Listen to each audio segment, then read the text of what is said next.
The thunder of hooves against the hard-packed Montana dirt was the only sound that accompanied Liam Vega's racing heartbeat as he pushed his stallion to its limits, desperate to reach the town doctor before it was too late. It was 1877, and the territory was as unforgiving as it was beautiful, especially to a man raising 2 young children alone after his sister's sudden passing 3 months prior. The small town of Silverwater came into view as Liam crested the final hill, the morning sun casting long shadows across the modest buildings.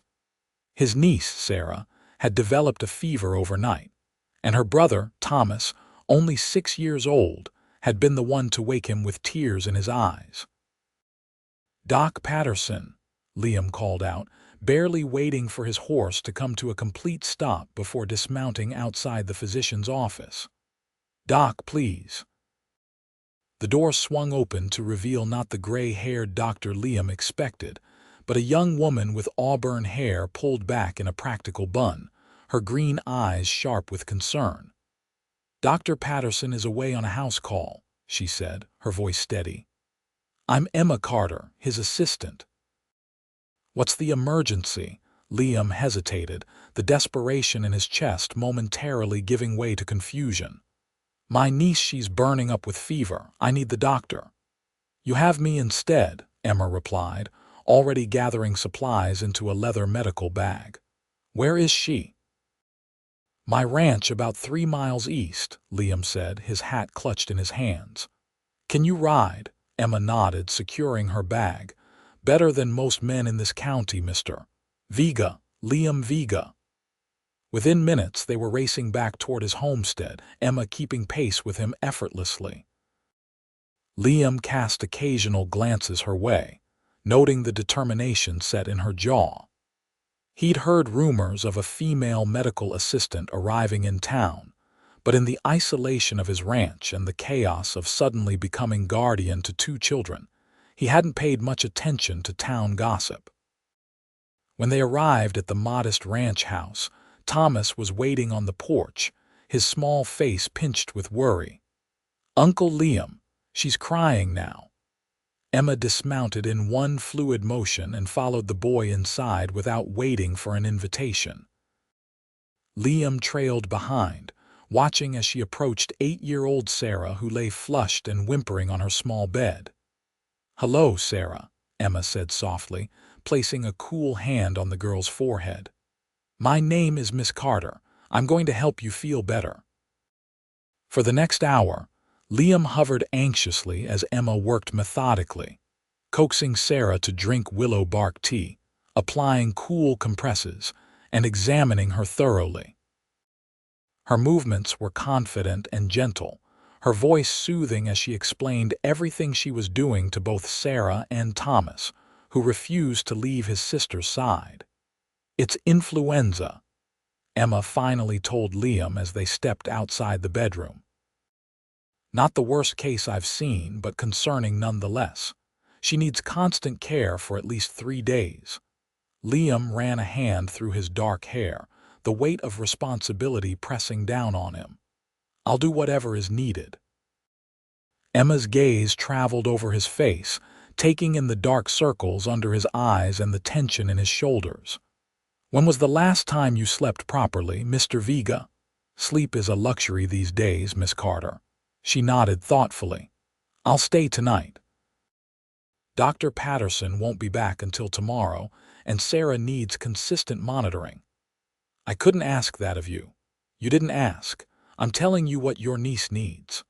Her tone brooked no argument, and Liam found himself oddly relieved by her decisiveness. As the day progressed into evening, Liam observed Emma's interactions with the children. Thomas had initially been shy around her, but by supper time, he was showing her his collection of carved wooden animals that Liam had made for him. "Uncle Liam can make anything," Thomas declared proudly. "He made our beds and the table and chairs too." Emma glanced at Liam with newfound interest. "You're a carpenter as well as a rancher," Liam shrugged, uncomfortable with the attention. Just something I learned from my father. Comes in handy out here. After a simple meal, Emma returned to Sarah's bedside while Liam put Thomas to bed. When he returned to the main room, he found Emma writing notes in a small journal. "She's resting easier," Emma informed him. "The fever is still there but not climbing. I've left more willow bark tea steeping." Liam nodded, collapsing into a chair by the fireplace. "Thank you. I don't know what I would have done if," he broke off, unwilling to complete the thought.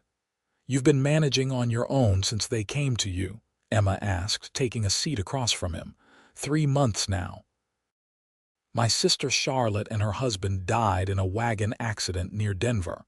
There was no one else. No wife to help you." Liam gave a humorless laugh. "No, never found the time for courting between building this ranch and keeping it running. And now with 2 children." Emma mused. "Now with 2 children, I have folks in town betting on how quickly I'll fail," Liam said, more bitterness in his voice than he intended. "Charlotte's husband had family back east. They've made it clear they think the children should be with them, not with a rough cowboy who doesn't know the first thing about raising proper children." Emma studied him thoughtfully. "Yet you're still fighting to keep them." "They're all I have left of Charlotte," Liam said quietly. "And they've already lost everything once. I won't have them sent away to strangers." Something in Emma's expression softened. "For what it's worth, Mr. Vega, Thomas seems like a happy child despite the circumstances. That says something about your care." Liam didn't know how to respond to that, so he simply nodded and offered her the bedroom while he took a blanket to the chair by Sarah's bedside. Emma refused, insisting she needed to monitor Sarah through the night. Their compromise was that they would take shifts, with Emma going first while Liam got some much-needed rest. When he woke at dawn, he found Emma asleep in the chair beside Sarah's bed, one hand resting on the girl's arm. Sarah's color was better, her breathing easier. Liam stood watching them for a moment, struck by the peaceful tableau and an unexpected twinge in his chest. Over the next 3 days, Emma became a fixture at the ranch. Dr. Patterson arrived the morning after Sarah fell ill, checked on the girl, and declared that Emma had the situation well in hand. Rather than having Emma return to town, the doctor suggested she remain to see Sarah through her recovery, especially since there was risk of Thomas falling ill as well. Liam found himself adjusting to Emma's presence with surprising ease. She was efficient but warm, instructing him on proper care for Sarah while also helping with meals and even taking time to read stories to Thomas. In the evenings, after the children were asleep, they would sit by the fire, talking about their lives. Emma, he learned, had come west from Boston after the death of her physician father, determined to continue his legacy despite the obstacles facing women in medicine. She had been fortunate to find Dr. Patterson, who valued skill over convention and had taken her on as an apprentice of sorts. "Most people in town still call for the doctor when they are ill," she admitted one evening. "They're not comfortable with a woman tending to them." "Their loss," Liam replied, surprising himself with his conviction. "You saved Sarah." Emma smiled, the firelight catching in her auburn hair. "She's a fighter, as are you, Mr. Vega." "Liam," he corrected her. "After all this, I think you can use my given name." "Liam," she repeated, and he found he liked the way it sounded in her voice. "Then you must call me Emma." By the time Sarah was fully recovered, a week had passed, and Liam realized with a start that he'd grown accustomed to Emma's presence in his home. The children had as well, Thomas following her around like a shadow, and Sarah begging Emma to braid her hair each morning. "I should return to town tomorrow," Emma announced the night Sarah's fever broke completely. "Dr. Patterson will be expecting me, and you all seem to be managing well now." Liam nodded, ignoring the disappointment that settled in his stomach. "Of course, we've taken enough of your time. It wasn't, Emma paused, a slight flush coloring her cheeks. It wasn't an imposition. I've enjoyed my time here. The next morning, as Emma prepared to leave, Sarah clung to her skirts, tears welling in her eyes. Please don't go, Miss Emma. Who will read to me and do my hair? Emma knelt down, gently wiping away the girl's tears. Your uncle can learn to braid, and Thomas tells me he's getting quite good at reading. Besides, I'll visit to check on you. Promise? Sarah asked, her lower lip trembling. I promise, Emma said, embracing the child. Thomas was next, solemnly presenting Emma with one of his carved animals, a small horse. Uncle Liam helped me make it for you, so you remember us. Emma's eyes glistened as she accepted the gift. I could never forget you, Thomas. Finally, she turned to Liam, who stood by the door, his hat in his hands.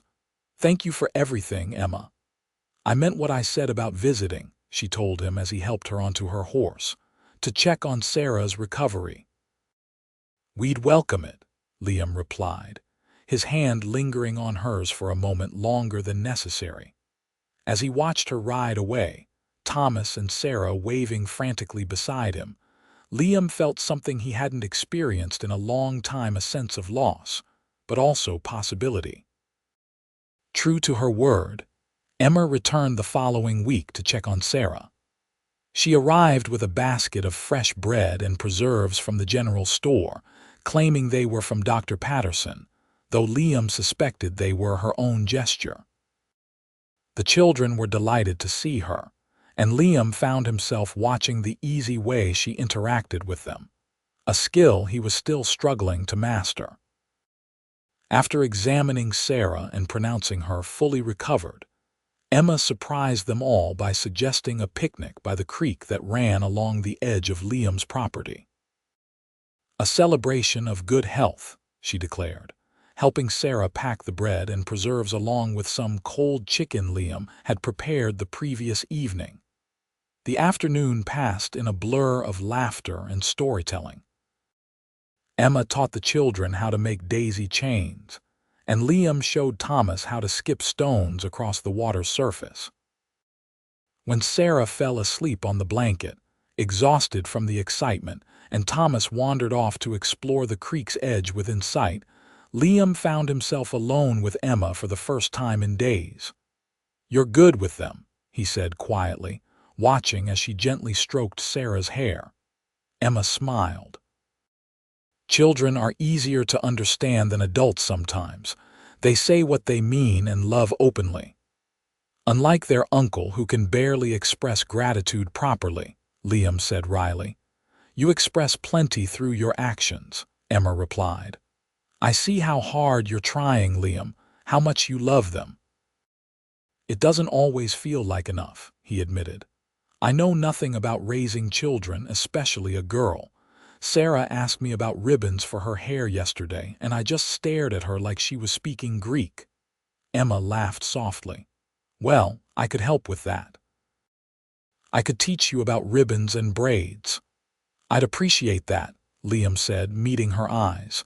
They've grown fond of you. And I of them, Emma replied, her gaze unwavering. The moment stretched between them, full of unspoken possibilities, until Thomas came running back, excitedly showing them a peculiar rock he'd found. Emma's visits became regular over the following weeks.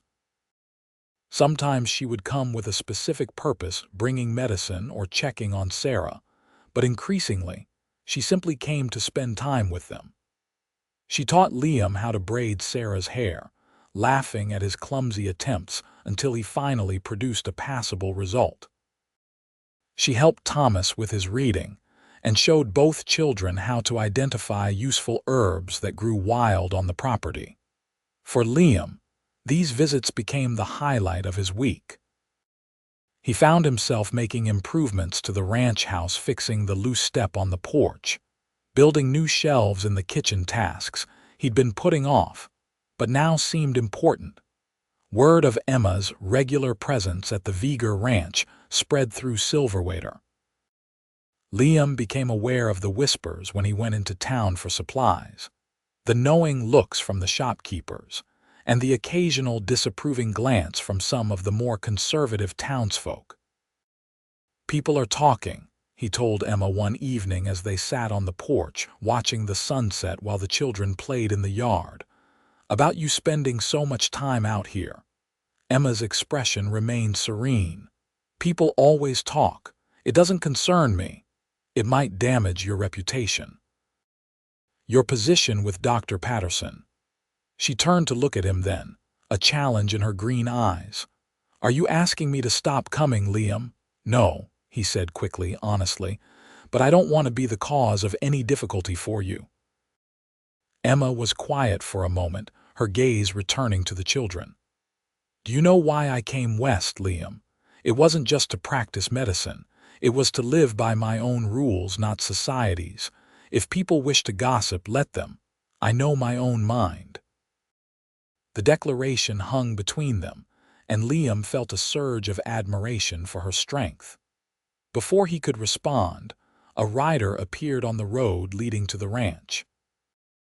As the figure drew closer, Liam recognized James Wilson, the local lawyer who handled mail and legal matters for those living outside town. "Evening, Vega," Wilson called, tipping his hat to Emma as he dismounted. "Miss Carter." Liam stood, a sense of unease growing as he noted the official-looking envelope in Wilson's hand. "What brings you out here, James?" "This arrived for you today," Wilson said, handing over the envelope. "From back east. Looked important, so I thought I'd bring it out rather than have you wait until your next trip to town." Liam took the envelope, recognizing the return address immediately his late brother-in-law's family in Boston. "Thank you." After Wilson departed, declining an offer to stay for supper, Liam stared at the unopened letter, a sense of dread building. "Bad news?" Emma asked softly, moving to stand beside him. "Possibly," Liam said, finally breaking the seal. As he read, his expression darkened and Emma could see his hands beginning to tremble slightly. "What is it?" she asked when he finally lowered the letter. "They're coming," Liam said, his voice tight. "Charlotte's in-laws. They're coming to assess the children's living situation. They've apparently filed a petition for guardianship in Boston, claiming I'm unsuitable." Emma's hand found his arm, her touch steadying. "When?" 2 weeks. They'll be here in 2 weeks to determine if I'm fit to raise my own flesh and blood." The bitterness in his voice was unmistakable. That night, after the children were asleep and Emma had reluctantly returned to town, promising to come back the following day, Liam sat at his table, the letter spread before him. The words seemed to mock him with their formal, cold assessment of his supposed inadequacies. A single man with no experience with children, living in primitive frontier conditions, lacking the refinement and educational opportunities the children deserved. He thought of Thomas's nightmares after his parents died, how the boy would crawl into Liam's bed, seeking comfort. He remembered Sarah's first smile after weeks of grief, when he'd carved her a tiny wooden horse like her mother used to have. These were his sister's children, and he'd be damned if he'd let some Eastern relatives who'd never even met them take them away. The next morning, Emma arrived earlier than usual, determination written across her features. "I've been thinking about your situation," she announced without preamble. "You need to show these people that the children are thriving here, that they have everything they need." Liam, who had been splitting wood, set down his axe. "And how do I do that? They're right about one thing: this place isn't exactly a Boston mansion." "It's a home," Emma insisted. "A loving one. But perhaps we could make some improvements before they arrive. Show them that the children have comfort, education, stability." "We," Liam repeated, catching the pronoun. Emma straightened her shoulders. "Yes, we. I'm invested in those children's happiness too, Liam, and yours." The admission hung between them, heavy with meaning. Liam stepped closer to her, his voice low. "Why, Emma? Why have you done so much for us?" Her gaze didn't waver. "Because I care. Because from the moment I saw you racing into town, desperate to save your niece, I knew you were a man worth knowing, worth helping." Liam's hand reached up to touch her cheek, a gesture so gentle it surprised them both. "I don't know how to thank you." "Don't thank me yet," Emma replied, though she didn't move away from his touch. "We have work to do." Over the next 2 weeks, the ranch underwent a transformation. Emma brought books from Dr. Patterson's library to establish a small schoolroom in what had been a storage area. Liam built proper bookshelves and a desk where the children could study. Together, they planted a vegetable garden, with Sarah and Thomas eagerly helping to tend the young seedlings. Emma taught Sarah to sew simple stitches and helped her make new curtains for the windows. Liam, with Thomas's assistance, constructed a proper dining table to replace the makeshift one they'd been using. The townspeople, seeing their efforts, began to contribute as well. Mrs. Jenkins from the general store sent over fabric for new clothes, and the blacksmith's wife provided jars of preserves and pickles to stock the pantry. As they worked side by side, Liam found himself watching Emma more and more. The way she laughed with the children, how she stood up to Dr. Patterson when he grumbled about her frequent absences, the determination in her eyes when she insisted on helping, it all combined to create a feeling in Liam's chest that he'd never experienced before.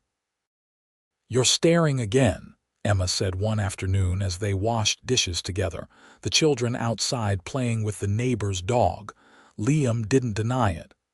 "I'm trying to figure you out, Emma Carter." She handed him a plate to dry.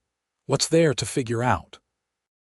Why someone like you, educated, refined, with prospects, would spend so much time helping someone like me." Emma set down the dish she was washing and turned to face him fully. "Someone like you? You mean a man who gave up his solitary life to raise 2 orphan children? Who works from dawn till dusk to provide for them? Who carves wooden animals to make them smile?" She shook her head. "Perhaps the question is, why wouldn't I want to spend time with someone like you?" Liam set down the towel and took her still damp hands in his. "Emma." The sound of approaching horses interrupted whatever he had been about to say. They both turned to look out the window, seeing a fancy carriage coming up the road followed by a rider on horseback. "They're early," Liam said, his voice tight. Emma squeezed his hands. "We're ready. The children are happy, healthy, and loved. Remember that." The visitors from Boston were everything Liam had feared. Harold and Margaret Whitfield, his brother-in-law's parents, dressed in fine traveling clothes that looked ridiculous in the dusty yard of the ranch. With them was a thin man introduced as Mr. Donovan, their lawyer. "Mr. Vega," Harold Whitfield said stiffly, barely extending his hand. "We've come to see our grandchildren." "Of course," Liam replied, forcing civility. "They're just outside." "And this is Miss Emma Carter, the doctor's assistant who has been helping with the children's care and education." Margaret Whitfield's gaze swept over Emma with thinly veiled disdain. "A medical assistant? How unusual." Emma smiled pleasantly. "It's quite common in frontier areas for women to assist in medical matters. We're a practical sort out here." The tension was momentarily broken by the arrival of Thomas and Sarah, who approached cautiously, eyeing the strangers with suspicion. "Children," Liam said gently, "these are your father's parents, Mr. and Mrs. Whitfield. They've come a long way to meet you." Sarah, always the more outgoing of the two, stepped forward. "How do you do? Uncle Liam says we should always be polite to guests, even if they look at us funny." Margaret Whitfield's pinched expression softened slightly at the girl's directness. "Hello, Sarah. My, how you've grown since the photographs your father sent." Thomas remained partially hidden behind Liam's leg until Emma knelt beside him, whispering something in his ear that made him nod solemnly and step forward. "Hello," he said quietly. "Did you know my father?" "He was our son," Harold replied, his voice catching slightly. "And we've come to take you both back to Boston, where you'll have every advantage." Liam's hand tightened on Thomas's shoulder. "Perhaps we should discuss this inside, away from the children."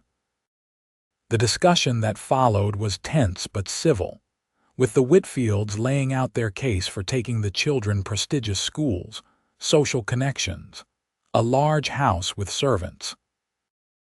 Liam listened in silence, his jaw tight, while Emma occasionally interjected questions about the children's emotional well-being and the disruption of another move so soon after losing their parents. "With all due respect, Mr. Donovan said, the courts generally favor placing orphan children with family members who can provide the most stable environment. Mr. Vega is unmarried, with no experience raising children, living in what can only be described as frontier conditions. These frontier conditions include a home filled with love, a community that supports them, and consistent care," Emma argued. "Thomas's nightmares have almost stopped, and Sarah is excelling at her reading. They're healing here." Margaret Whitfield studied Emma thoughtfully. "You seem quite invested in these children, Miss Carter. May I ask why?" Emma glanced at Liam before answering. "Because I believe in what Mr. Vega is doing. I believe that these children need stability and love more than they need fancy schools and social connections right now." "And your relationship with Mr. Vega?" Harold asked bluntly. "The townspeople mentioned you've been a frequent visitor here." Liam started to speak, but Emma placed a hand on his arm. "My relationship with Mr. Vega is based on mutual respect and concern for the children. As for what the townspeople say, I find gossip rarely captures the truth of any situation." The afternoon progressed with the Whitfields observing the children, asking questions about their daily routine, and examining the improvements to the house. Despite their obvious reservations about the rustic setting, even they couldn't deny that Thomas and Sarah appeared healthy and reasonably content. As evening approached, the Whitfields prepared to return to town, where they were staying at the small hotel.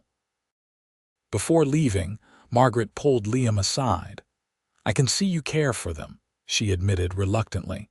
"But is this truly the best life for them? Charlotte always wanted her children to have opportunities she never had."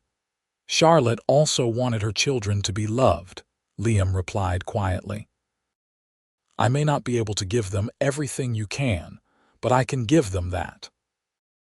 After the visitors departed, promising to return the following day for further discussion, Liam found Emma in the kitchen, preparing supper with a determined focus that told him she was trying to keep her emotions in check.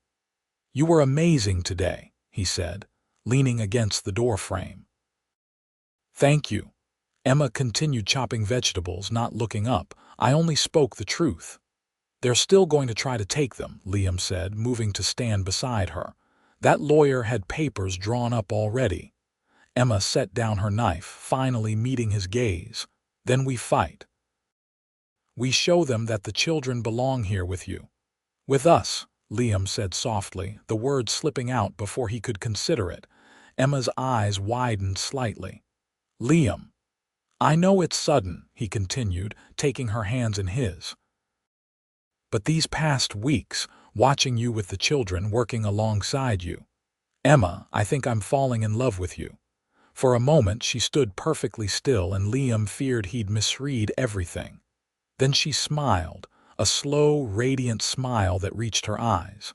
"It's not sudden at all.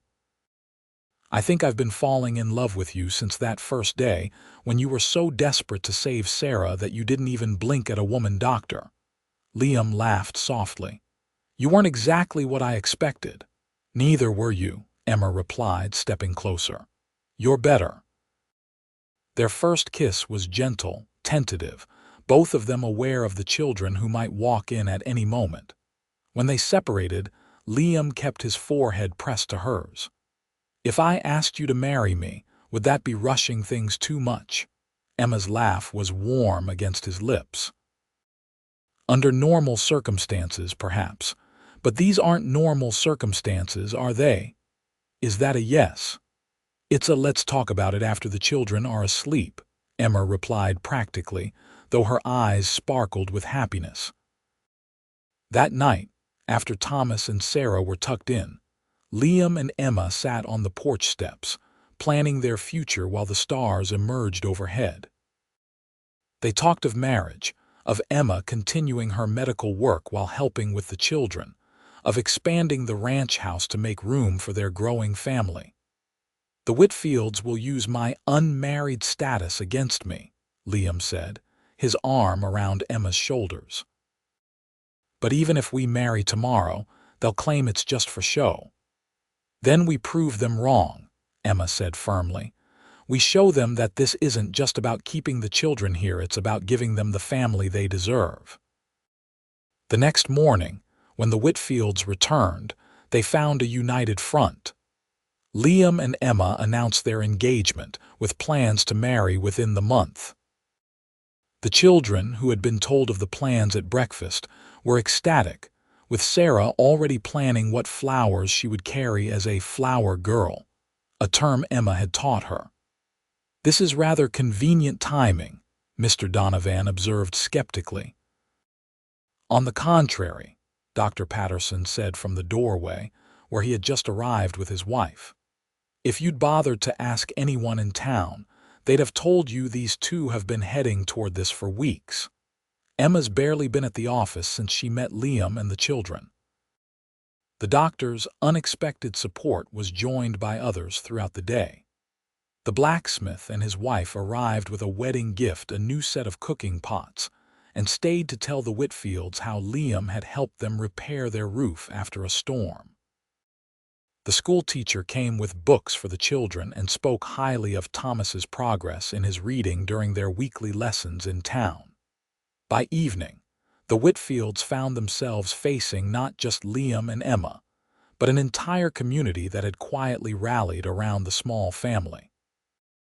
As they prepared to leave for the day, Margaret pulled Emma aside. "You truly love them, don't you? Not just him, but the children too?" Emma nodded. "I do. They've become my family in all the ways that matter." Margaret studied her thoughtfully. "Harold and I. We just wanted what was best for our son's children. We never imagined they could find that here."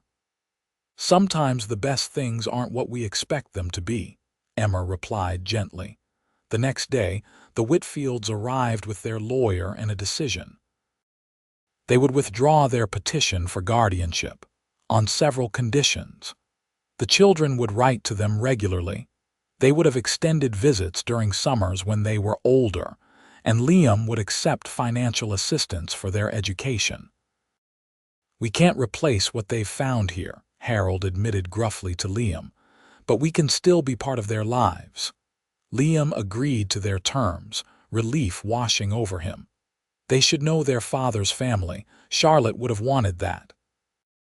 As the Whitfields prepared to return east, promising to come back for the wedding, Margaret embraced Emma impulsively. "Take care of them," she whispered. "All of them." "I will," Emma promised. "Always." The wedding took place exactly 4 weeks later, a simple ceremony in the church in Silverwater. Sarah wore a crown of wildflowers in her hair, and Thomas proudly carried the rings. Dr. Patterson gave Emma away, and the entire town turned out to celebrate. As they exchanged vows, Liam looked at the woman before him, strong, compassionate, brilliant, and the 2 children standing nearby, their faces shining with happiness, and knew that, against all odds, he had found his family. Later, as they danced under lantern light in the town square, Emma in his arms and the children running around with the other town children, Liam whispered, "Thank you for making us a family." Emma smiled up at him, her hand warm against his cheek. "We made it together." And this is just the beginning. 1 year later, Emma gave birth to their daughter, Lily, with Sarah and Thomas hovering anxiously outside the bedroom door until Liam finally let them in to meet their new sister. As he watched his family, Emma cradling the newborn, Thomas leaning in to examine the baby's tiny fingers, and Sarah carefully placing a small wooden horse beside the cradle. For when she's bigger, Liam thought of how far they had come from that desperate ride into town. From a cowboy who supposedly couldn't raise children alone, to a man with a complete family and a heart fuller than he'd ever imagined possible. All because a determined woman with healing hands had seen something in him worth fighting for and had helped him build the family they both deserved.